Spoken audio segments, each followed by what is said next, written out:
તો મિત્રો ખેડા જિલ્લામાં આવેલો રતમાણસ ગામની બાજુમાં એક શંકરાચાર્ય મંદિર એક સુપ્રસિદ્ધ એક જૂનું અને જાણીતું હોવાથી ત્યાં મંદિર ભોળાનાથનું આવેલું છે. તો મિત્રો શ્રાવણ મહિનો ચાલુ થઈ ગયો છે અને આજે બીજો સોમવાર થયો છે.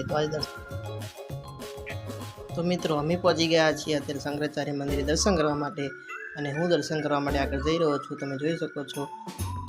તો અંદર કેમેરો એલાઉ નહોતો એટલે બહારથી વિડીયો ઉતારીને તમને બતાવીશ. તમે શંકર ભગવાનને માનતા હોય તો એક વાર લખી દો જય ભોળાનાથ અને હર હર મહાદેવ લખવાનું ભૂલતા નહીં. તો મિત્રો અત્યારે ખેડા જિલ્લાની પાસે આવેલું એક શંકરાચાર્ય મંદિર જે ગામ સંધાણાની પાસે આવેલું છે.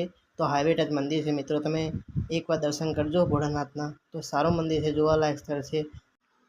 મંદિરની સામે એક મસ્ત મજાનો કુંડ આવેલો છે. ત્યાં મહાકાળી માતાનું મંદિર આવેલું છે.